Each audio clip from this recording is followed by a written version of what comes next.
E vamos começar com uma pergunta que vem da redação com a nossa repórter Risa. Olá, boa tarde, Cássio. Boa tarde a todos os convidados do bate-papo de hoje e a todos que estão em casa nos assistindo. Já que o assunto é o segundo casamento, por que a Bíblia permite que ele aconteça aos viúvos? Bom, jogo para vocês aí, pastores. Recasamento. Recasamento. Quer dizer, a pessoa que era casada, ela pode casar novamente desde que o marido ou a esposa tenham morrido. Né? A Bíblia permite para a viúva, mas não permite para quem era casado e terminou o casamento de outra forma. É isso mesmo? Por que permite para a viúva? Bem, o vínculo do casamento é enquanto o cônjuge estiver vivo. Isso está muito claro, inclusive está dentro dos votos, né, que o pastor faz e os noivos respondem, está isso, até que a morte os separe.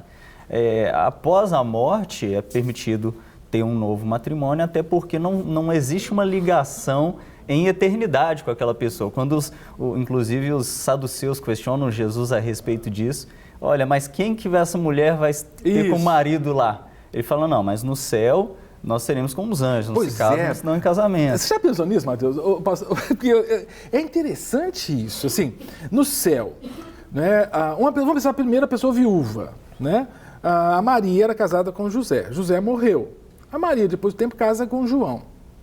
Lá no céu, né, na ressurreição, né, a Maria não vai reconhecer quem vai ser o marido da Maria. É estranho, né?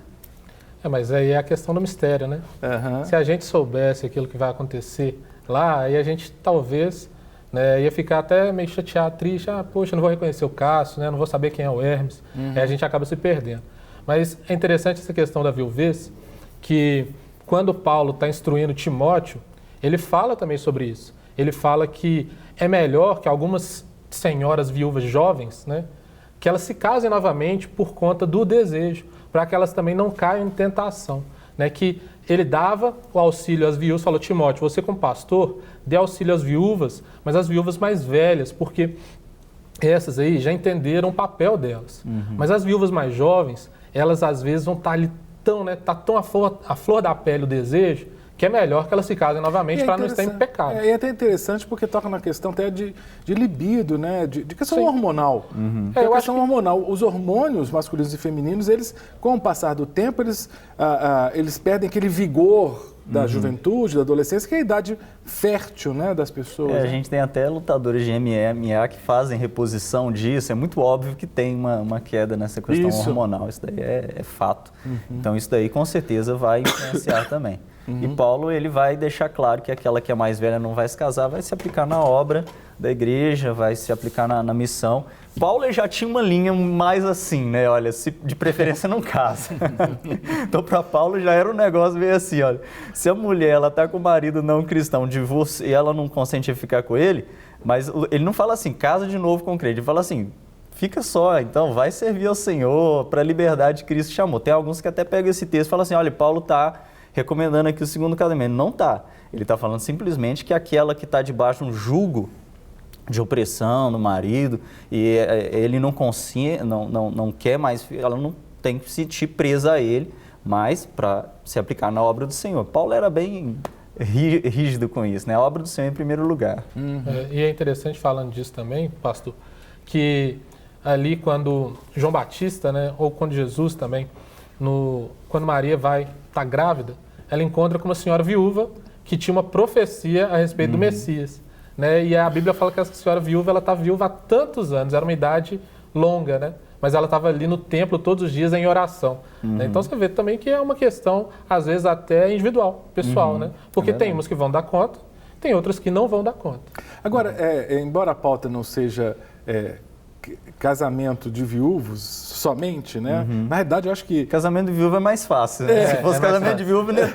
Porque estão há séculos debatendo isso. Se fosse só casamento de viúva aqui, era fácil. A gente podia falar até de futebol. Ia terminar rápido. Agora, sobre o casamento, ainda pegando um pouquinho sobre a questão da viuvez, o pessoal diz, assim, eu tenho ouvido assim, que normalmente a viúva aguenta mais o tranco, assim, de ficar viúva.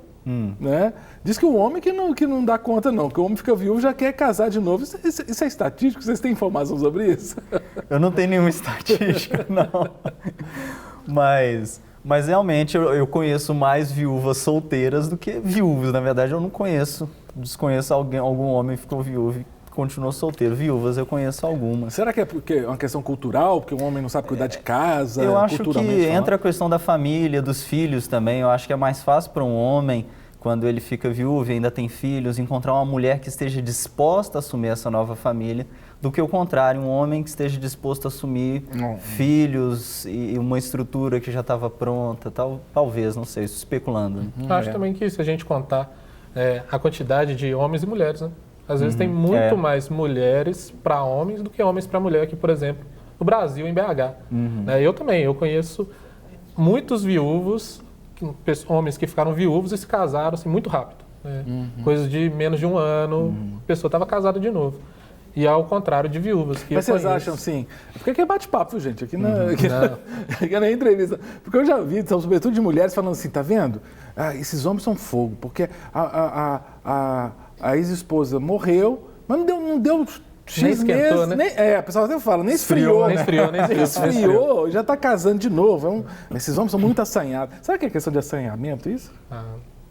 Eu não acho que seria assanhamento. Tem uma câmera ali, uma mocinha balançando, dizendo que sim, mas eu não sei. Não, mas a Jéssica é do contra. E a Jéssica com esses cabelos frisados, já falei, a Bíblia fala que você gosta de cabelo frisado. Você para com esse cabelo frisado, para fazer... Como é que chama aquele trem que faz? Que alisa o cabelo, como é que chama? Chapinha. Eu não sou a melhor pessoa para responder isso. É verdade. Mas o pessoal fala assim, que parece que o homem fica assim, desesperado, tem que casar de novo, né? É interessante isso. Eu não sei se é questão hormonal ou se é cultural. Pode ser também, alguma questão hormonal. Pode ser, não sei. Bom, vamos lá. As perguntas estão chegando. Tem uma pergunta aqui muito interessante, chegou logo que começou o programa. Deixa eu ver se a pessoa se identifica. Ela não se identifica, mas vamos ler mesmo assim. Vivo com um homem, esse homem não é cristão evangélico. Ele frequentou no começo do nosso namoro uma igreja, me levou um dia e foi através daí que eu comecei a frequentar e aceitar Jesus. Porém, ele não frequenta mais e eu estou firme. Vivemos juntos desde muito tempo. Será que eu devo deixá-lo por ele não ser evangélico? Essa moça aqui não falou se eles são casados, né? Provavelmente eles só vivem juntos, né? Pelos termos que ela colocou ali. Não falaria marido também. Ela vai entrar numa situação muito parecida com a que Paulo sugere ali, que eles continuem juntos. Ou seja, em qual estado Deus te chamou? Quando Deus te chamou, Paulo usa essa expressão, quando Deus te chamou, como você era um escravo, você era isso, ela já estava com esse homem.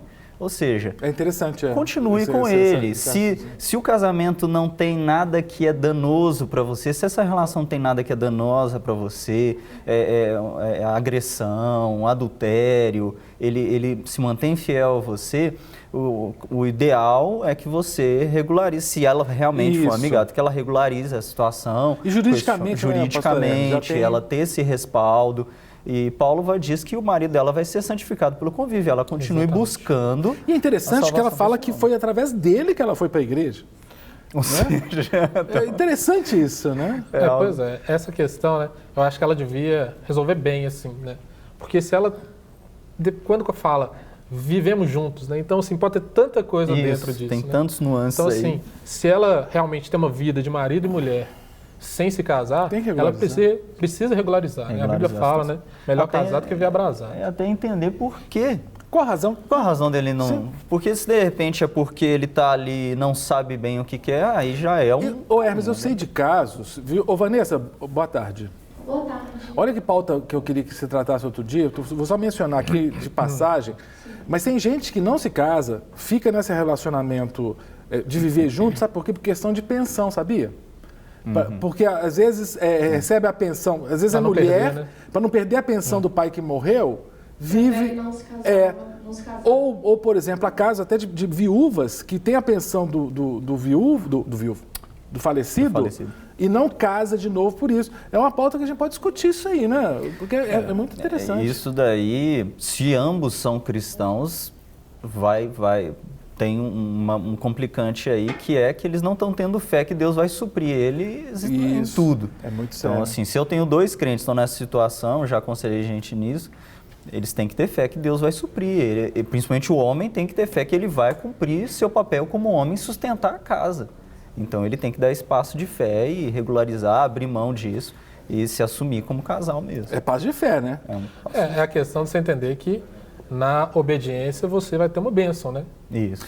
Não é assim, nossa, você vai receber muitas bênçãos por fazer o certo. Não, mas na obediência tem bênção. Como na desobediência, você não vai ter. Agora, a gente está falando de recasamento, de segundo casamento. Vamos voltar no assunto. Não, mas tá dentro de casamento. Vamos pensar o seguinte, então. A pessoa era casada, divorciou, né? Aí ela fala assim, não posso casar de novo, eu vou juntar com outro. Tá valendo? Não, mas aí é a mesma coisa. Entre aspas, assim, né? Porque Jesus diz que aquele que olha para uma mulher com um olhar impuro está adulterando com ela. Aquele que se deita com uma prostituta se faz um com ela. Então, é claro que existe a importância da cerimônia, existe a importância da cerimônia do aspecto jurídico também. Civil. Mas o que faz a união? Os dois fazem uma carne quando eles têm relações. Então, ou seja, ninguém se casa com uma prostituta. E a Bíblia diz que ele se faz um com ela. Então, de qualquer forma, ele é um com esse homem. Mesmo que não casou no civil ali, mas já é um com ele. Então, a gente está falando de recasamento aqui, é reunião, né? Assim, reunião. Reunião, quer dizer... escolher uma outra pessoa para se unir em carne civil, com ela. Não pode. Mas é uma tendência muito interessante dos dias de hoje, né? De não se casar. Né? Simplesmente de não se casar. Junta os trapos. Eu me casei muito jovem. Eu me casei com 22 anos. E aí, eu ouvi muito isso, né? Falar, casando muito jovem, né? Você está se casando jovem demais. Vive aí. Você gosta da pessoa, fica com ela. É isso que eu falei. Mas é uma coisa, a gente volta para a questão da obediência, daquilo que a gente falou. Né? Se eu estou vivendo a vida de casado sem estar casado, então eu estou errado. Tá certo. Segundo, aos olhos da Bíblia, eu estou errado. Né? Então, hoje em dia, o pessoal, tranquilo, posso viver junto, posso ter a mesma vida que você tem, sem ter esse seus encargo, deveres, os encargos. Eu vou colocar isso como absoluto, que todas as mulheres pensam assim, Não, mas eu vejo assim que a maioria das mulheres que eu conheço, que estão nessa situação, elas ficam com uma pulguinha atrás da orelha, elas se sentem desonradas por essa ação, elas se questionam assim, por quê? Por que não? Por que não se unir a mim juridicamente? Porque se não se unir a mim... Porque não assume o relacionamento. Porque não assume o relacionamento, sabe? É como se você tivesse um filho e falasse assim, vou esperar ele fazer 18 anos para ver como ele vai ser como adulto, aí eu vou lá e registro ele em cartório. Né? Não faz sentido. Você tem um filho e você ama ele, você vai registrar ele no primeiro instante. Tanto que aqueles que não querem registrar o filho, tem alguma coisa, não tem? E o governo vai obrigar. Bom que agora você tem data, né? Agora pelo menos nós temos a segurança jurídica da união estável, que o governo, a mulher, ela pode buscar os seus direitos ali, mas que é estranho, Perfeito. Vamos aqui, perguntas estão chegando. Muito obrigado a você que está mandando perguntas, mandando sua opinião para o nosso WhatsApp, 31 98402 9756. As pessoas não estão se identificando, eu até entendo porque o tema, né, é delicado, recasamento. A pessoa diz o seguinte, a mulher que não ficou viúva, né, fez tudo que estava a seu alcance para manter o casamento, mas, mesmo assim, deu certo. Mais tarde, Deus dá a ela... Como é que é? Deus dá a ela um homem de Deus. Deus dá para... Deus... Ela se divorciou? Deixa eu ver. Parece que é isso. Parece que a mulher divorciou, não ficou viúva. Mas ela fez todo o esforço para manter o casamento, ou seja, ele é que quis a Mas eu acho que até a colocação da pessoa aqui que está mandando, está dizendo, eu acho que ela já está embutindo dentro daqui até a própria resposta dela, porque ela fala assim, Deus dá a ela um homem de Deus para se casar novamente. Se Deus deu, você entende? A gente tem uma passagem muito complicada de Jesus, que ele fala a situação aí, a repudiada. Ela foi repudiada. E nesse texto, é um dos textos mais sérios, incisivos, né, nesse tema, que Jesus fala assim, aquele que repudia, ele vai ser adúltero se casar de novo. Comete adultério, aliás, comete adultério. Isso. E a mulher também repudiada, também se casar, comete adultério. Aí alguns teólogos vão divergir o seguinte, eles vão falar, olha, se ela se casar de novo, é o ato do adultério ou ela vai viver em adultério? Porque aí a gente vai ter uma outra interpretação. A gente não vai encontrar em nenhum momento da Bíblia Deus, ele condenando, amaldiçoando, porque em Malaquias, por exemplo, ele fala, eu detesto o divórcio. Sim. É claro, o divórcio não há nenhuma dúvida que não é de Deus. Deus detesta o divórcio. Mas em um momento você vê a Bíblia falando assim, eu detesto uma segunda união, ou eu detesto um tipo de casamento. Então, essas lacunas que existem, ou seja, existe um absoluto. O absoluto é, se casar, é o ato do adultério. Mas alguns teólogos dizem, é o ato, mas não vive em adultério, porque Deus não detesta um segundo casamento, Ele não vai detestar essa união. Aí essas lacunas que a gente às vezes encontra é para não ter o aspecto religioso, ou seja, nós definirmos a vida das pessoas, dizer, você está em pecado e tal, e Deus não pode transformar aquilo que era maldição em bênção. Então vai ter essa margem de manobra aí que vai ser a misericórdia de Deus para essa pessoa. Eu diria para ela o seguinte, para essa irmã, irmã, seja fiel ao seu marido, Deus não amaldiçoou o seu matrimônio e você está debaixo da misericórdia de Deus. Você não está vivendo aquilo que era o ideal. Sim. O ideal é nunca ter divorciado, é o ideal. Perfeito. Mas ela também não está vivendo debaixo de uma maldição. Porque é um jugo muito pesado, né? Assim, você viver e pensar assim, gente, diariamente estou pecando, né? Porque aí, né? Acho que a estrutura Exato. emocional da pessoa... Mas eu acho que falta, muitas vezes, entender exatamente isso, né? Que da mesma forma como qualquer outro pecado, também você cometer adultério dessa forma é um pecado. Como o pastor Hermes falou, ela não vai viver em maldição, mas certamente ela colherá alguma consequência desse pecado. Com certeza. Entendeu? Nós vemos na Bíblia, ela não vai viver em maldição, a Bíblia né? o tempo todo, né? A poligamia nunca foi uma coisa de Deus, os reis, os homens de Deus ali praticavam isso, não eram amaldiçoados, eram homens de fé, estavam ali na linhagem, mas ao mesmo tempo eles não viviam o ideal e nós vimos várias consequências, famílias destruídas, irmãos se matando. Você está falando, eu estou pensando no caso, por exemplo, de adultério, é interessante. Davi, por exemplo, Davi adulterou, né, com Batseba. Aí o que ele fez? Para se juntar, casar com Batseba, ele fez o quê? Ele matou o marido da Batseba. Quer dizer, então ela podia casar, que era viúva. Mas ele foi um assassino. Mas ele matou o marido. Ele fez duas coisas erradas. Fez duas coisas erradas. Mas é interessante, porque o filho que ele teve com Batseba morreu. Mas o sucessor dele veio de Batseba, que foi Salomão. Então a bênção continuou através desse casamento que foi fruto Agora é do pecado, interessante, né? Eu já ouvi casos, eu fiquei assustado, Hermes e Mateus, porque... Hermes e Mateus, quase programa da MTV. Cara, isso que eu pensei, falei, gente, então Hermes e Renato, não assista não, que não presta. Você falou, cara. Agora que você falou, desceu, cara. Vocês estão vendo MTV. Mas eu já vi algumas pessoas falando o seguinte, que como parece no meio cristão evangélico, se aceita que haja o divórcio para recasamento quando há adultério, já há casos de mulheres, olha que loucura, que criam uma situação, armam uma situação para o marido traí-la, adulterar, porque aí ela pode entrar com um processo dizendo o seguinte, já que traída eu fui, eu posso me divorciar para recasar. Mas vocês vão comentar sobre essa possibilidade depois do intervalo. O primeiro bloco já acabou, mas já a gente volta batendo mais papo aqui na Rede Super, falando sobre recasamento. Até lá. Estamos de volta com o nosso bate-papo, hoje falando sobre aquela situação bem difícil, né, da pessoa que se divorciou, se pode ou não, né, recasar. E há muitos casos que a Bíblia cita, o pastor Hermes até citou aqui, a questão do adultério, né, no caso de quem repudia, da repudiada, do adultério.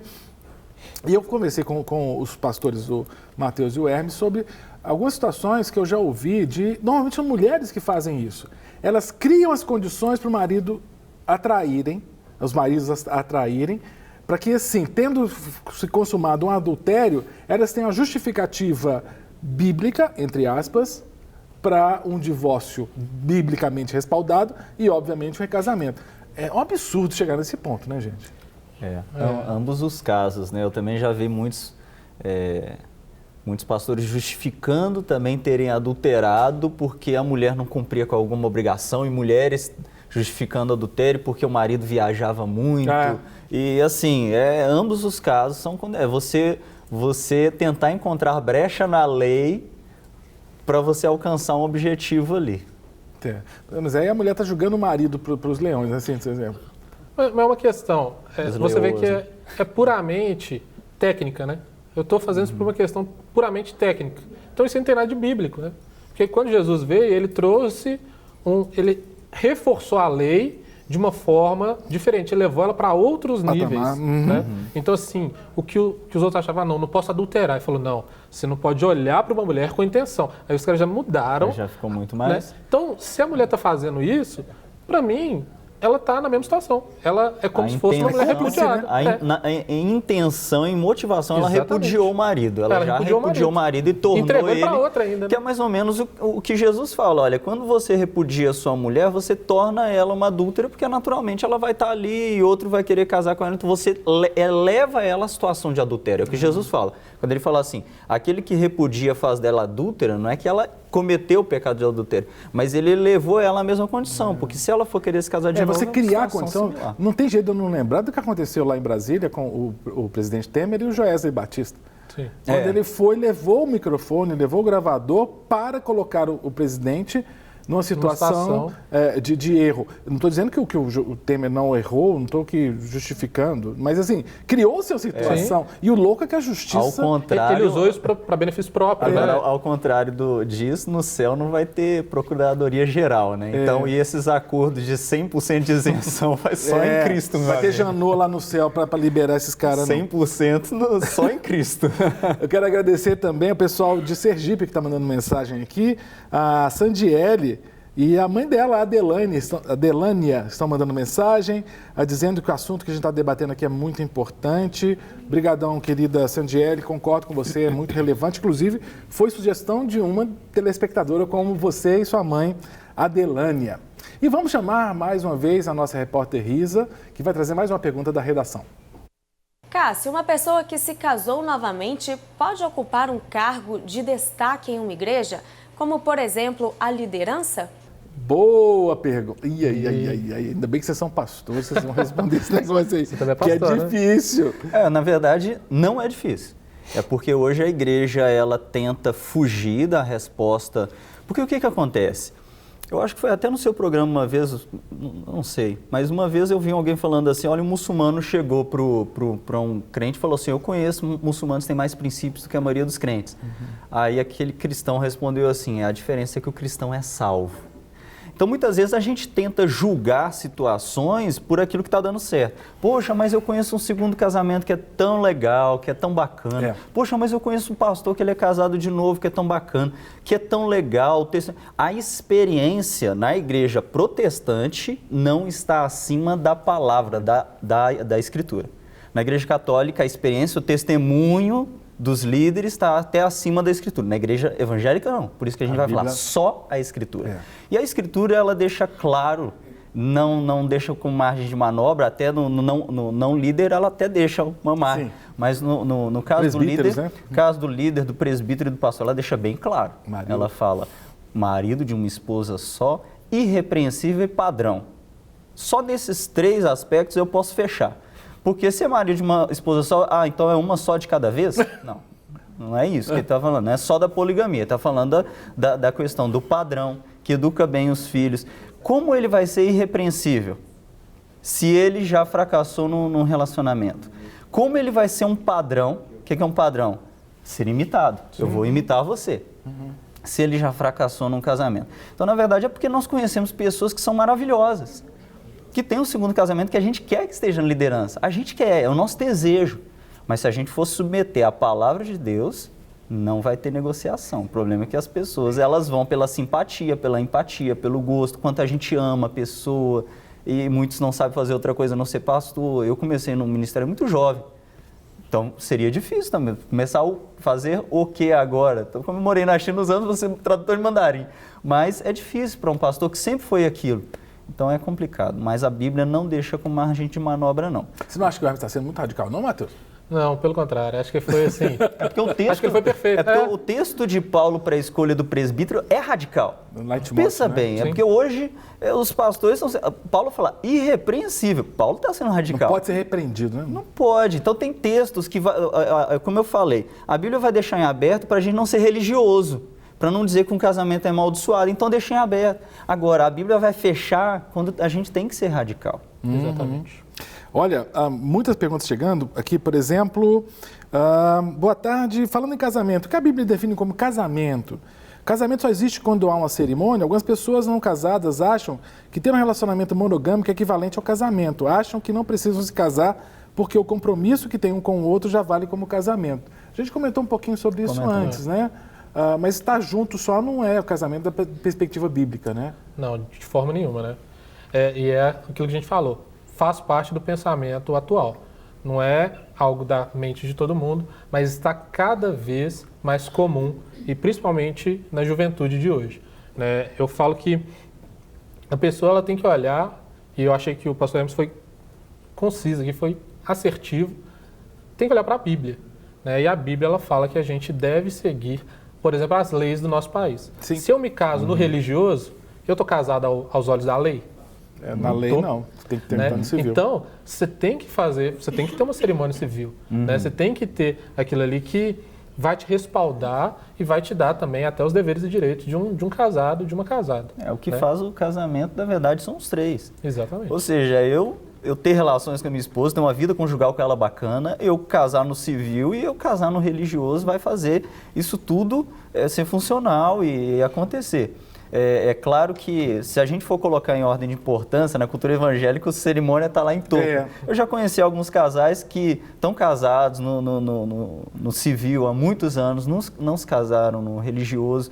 E aí me perguntam, pastor, eu tenho que casar? Mas já estão ali há 15, 20 anos. Está casado, Não, está casado. Tá casado. Não tem, mas... Não tem. Pode fazer uma renovação de votos. Se for alguma coisa culturalmente importante, principalmente para a mulher, né?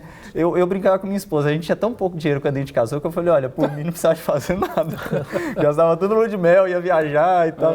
Então, assim, mas isso para a mulher é muito importante. Então, a gente vê que muitas vezes a mulher, ela é lesada nesse tipo de relacionamento, principalmente a mulher. É porque tem sonhos aí, né? Tem expectativas. Né? Assim, e na nossa cultura, né? Na maioria das vezes a mulher ela cresce com esse sonho. Né? O pastor Serginho, né, apresentador de Tudo Um Pouco, ele fala muito bem disso. E quando eu fiz o curso de noivos, ele falou algo que mexeu muito comigo, que é assim, aquilo que você vai fazer para sua esposa na cerimônia, você vai realizar o sonho dela, né? Ela nunca mais vai esquecer. Né? Então, assim, a minha cerimônia, para mim, não precisava ter quase nada daquilo que teve. Mas para minha esposa era muito importante. Então, para mim, se tornou muito importante. Tanto que a minha para ela é aquele, nosso casamento foi lindo, né? Não teve um casamento tão bonito quanto o nosso. Né? Eu sei que talvez não seja verdade. Né? A minha esposa é de Belém. Quando a gente foi se casar no religioso, a gente nem questionou, vai ser em Belém. Se for alguém da minha família, é lucro, mas é para mulher. Então a gente vê que isso culturalmente ainda é muito forte. E casar na terra que Jesus nasceu também é sensacional. Não é verdade? Uma manjedoura. Peguei essa referência. Não, mas falar em Belém, tem um casal, eles são casados no civil, vão se casar domingo, aqui em Lagoa Santa, fazer a cerimônia religiosa. Eles estão comigo lá no Carisma, trabalhando em missões no Carisma. Então você sabe quem são. Encontrei com eles ontem à noite, né? Eles vão casar. Vão realizar um sonho. Um sonho, né? Bem legal isso aí. Um beijão para a Dandara e para o Wilbert, que estão aí. Quase uma renovação de votos. Renovação, Vamos lá. O pastor Elias, lá de Mato Grosso do Sul, de Eldorado, ele fala assim: olha, vocês estão de parabéns, bate-papo com muita informação. Obrigado, pastor. Isso é incentivo. Né? E a gente, graças a Deus, conta sempre com os pastores da Igreja Batista da Lagoinha para nos ajudar aqui. De Mato Grosso do Sul para Rio Grande do Norte, para Mossoró. Quem manda a mensagem é o Vamor. Estou sempre ouvindo os debates que são sempre de muita ajuda. Conheço um irmão na minha igreja que já se casou 3 vezes na mesma congregação. E as 3 irmãs se reúnem normal. Meu Deus. Momento Nelson Rodrigues. Você deveria ler em voz baixa esses negócios. Não, porque eu começo a ler, mas já foi. O Vamor, sério? Esse é o momento. Ele falou Nelson que as Rodrigues. 3 se reúnem. Você é Nelson Rodrigues? Mas isso é fácil. Reunir 3 ex-mulheres é fácil. Vamos falar mal do mesmo homem. Elas têm algo em comum, complicante, né? É algo em comum falar mal do mesmo marido. Eu acho que o pior, Vamor, é porque ele tem 3 sogras. Isso que... Coitado. Na mesma congregação. Pode sair. Na mesma congregação. Agora, é interessante essa questão do casar de novo. Porque Jesus fala assim, por que se divorciou? Por causa da dureza de coração. E a dureza de coração, ela promove situações incidentes. Porque o que eu tenho que ter para não cometer um ato novamente? Arrependimento. Meu coração tem que amolecer, eu tenho que me prostrar diante de Deus. Agora, quando o divórcio, ele já é uma mostra que algo pode ser reincidente. Porque se não... Por isso que aquele que divorcia, ele tem que se prostrar diante de Deus, ele tem que buscar diante de Deus quebrantamento, que foi um sucesso, amolecimento. Né? Assim, porque Jesus coloca isso como absoluto. Claro que eu estou falando assim, tudo tem estudo de caso, tá, gente? Claro. Tudo tem estudo de caso, tem situações. Estou falando de uma forma bem genérica. não estou amaldiçoando ninguém, ofendendo ninguém, eu entendo que vão ter casos. Mas Jesus, ele está falando de uma forma também genérica, ou seja, se você cometer um ato por endurecimento de coração, com certeza você vai reincidir. Ou seja, se você casou de novo, é provável que se você não resolveu aquela situação lá, vai chegar no mesmo Vocês fim. acham, por exemplo, estou lembrando aqui de João 4, a mulher lá do Poço de Jacó, a mulher chamada Samaritana. Foram 7, né? 5. 5. Foram 5. Era o quinto e que não era. Era o quinto que não era. Quinto amigado. Pois é. Aí eu fico pensando, ou era muito azarada que a mulher, não é? Porque esses 5, cara... Eu acho que é aquela questão, né? Como o pastor falou, não resolveu, porque para você entrar num casamento, num relacionamento, você tem que estar com seu coração muito aberto, assim, entendeu? E você tem que estar com ele também no lugar certo. Porque hoje o pessoal fala, não, vamos entrar, se não der certo, é porque hoje é tão fácil se separar, né? Mas quando você tem uma mentalidade, principalmente nesse caso, né, do Vamor, o cara está na congregação, às vezes está na igreja. Né? Na mesma igreja local, né, cara? Já teoricamente, foi transformado, foi renovado. Né? A pessoa tem que ter um tipo de comportamento e de mentalidade que isso não seria possível, né? Que ele tivesse que passar por isso de novo, entendeu? Matheus, eu fico pensando, você trabalha com jovens, eu questiono até esse número de namoros que estão acontecendo no meio evangélico, na juventude. Se namora muitas pessoas, muitas meninas, ou muitos rapazes na mesma igreja local, já é desagradável. Não, avalia esse casamento, né? Terrível, porque eu sou até muito chato com isso. Eu falo para a pessoa namorar, né, que ela esteja bem resolvida. Porque hoje todo mundo só quer namorar. E às vezes consegue namorado, né, e aí esquece da igreja, beleza. Mas tem gente que alcança esse sonho e não deu certo com um e aí parte para o próximo sonho. Né, e parece que isso que motiva a vida. Então, tá no lugar errado, né? Tá com o coração no lugar errado. Se o seu coração estiver primeiro em Deus, cara, aí a sua motivação para a coisa secundária, que seria o casamento, né? Que aí terrenamente é o mais importante, poxa, aí vai ser diferente. E você tem que estar resolvido. Eu lembro o pastor Jonas Neves, grande Jonas está lá em São Paulo agora, era meu pastor na minha juventude. E ele sempre falava assim, olha, por que o adolescente não deve namorar? Porque o objetivo, o propósito do namoro é o casamento. Não quer dizer que você começa a namorar, você já está no casamento, mas o propósito, você tem que estar preparado, você tem que estar resolvido o suficiente para o casamento. E ele fala assim, Deus não abençoa nada que não tem propósito. Nada que não tenha propósito. Então eu vejo hoje muitos jovens começam, um dia eu estava conversando com um rapaz, estavam namorando, e eu perguntei para ele, quando aí vocês pensam em casamento? Eu vou fazer a faculdade, eu vou fazer tal coisa, ou seja, namorando? 7 anos. Fazer medicina. Então, seu propósito não deveria ser namorar, vai estudar só, ué. Vai estudar só. Quando você tiver resolvido na sua vida, aí você busca uma companheira. Isso. E aí agarra a menina 7 anos, tira a juventude dela inteira. Isso é interessante. Parte, né? E que eu mesmo, como eu falei, eu me casei com 22, comecei a namorar com 18. Eu já falei, se eu pudesse voltar atrás, talvez eu namoraria menos tempo. Porque eu já namorei com essa mentalidade. Eu falei, eu quero casar. Mas para mim ainda foi muito tempo. Né? Porque a gente ficou ali quase 5 anos de namoro, em que poderia ter sido muito menos e daria super certo, sabe? Mas eu concordo plenamente. Tem que ser dessa forma mesmo. Perfeito. Nós temos aqui, uma coisa que eu sempre tenho conversado com as pessoas, é um conceito que tem no meio cristão evangélico com o qual eu não concordo. Né? E até uma pessoa mandou aqui, ela não se identificou, mas ela fala assim, quem vive junto, sem ser casado, está numa vida de prostituição, e nós vamos conversar sobre isso, deixa eu só dar minha opinião. O conceito de prostituição no meio cristão evangélico, eu acho que está um pouco deturpado do conceito real da palavra prostituição.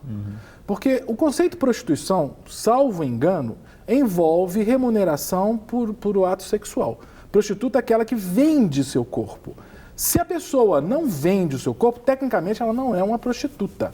Prostituta tem que auferir lucros por vender seu corpo. Eu sei que no meio cristão evangélico se chama prostituição o sexo fora do casamento.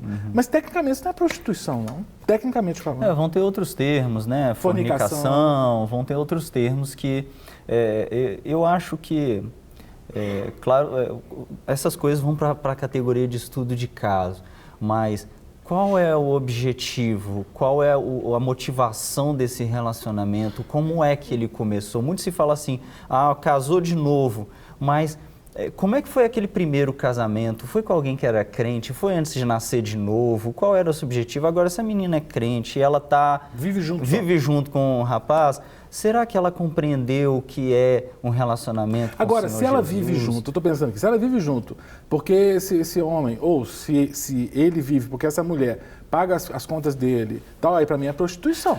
Mas é interessante porque... Uma motivação, né? A motivação. Pessoa, exatamente. Eu tive o conhecimento de um casal uma vez que era desse jeito. Eles viviam juntos e o homem bancava a mulher. E assim, ela não queria se casar com ele, e já mais velha, não queria. Pra mim, então, mas veio para a igreja e aí, né, foi até com um pouquinho de pressão que acabou se casando, sabe? Mas, né, estava recebendo ali, teoricamente. Agora, o que eu posso dizer para uma menina que está nessa situação, olha, boa coisa não é. Se um homem ele te amasse de verdade, ele te assumiria. Com certeza. Mesmo não crente. Claro, até no meio não cristão, você vai ver os homens, eles assumem suas mulheres. Não é assim, tá essa baderna. A mídia quer que a gente pense que tá uma baderna, porque a partir do momento fazendo essa jogada ideológica pode ficar. Mas se a gente vê, a maioria ainda pensa em relacionamento, casamento. Você estava aqui, você voltou da China já faz algum tempo, Já tem 4 anos. Tá. Não, porque recentemente um ator da Globo aí caiu na mídia, eu vou citar o nome dele não, porque ele deu uma cantada numa menina, uma moça que trabalha na Rede Globo e tudo.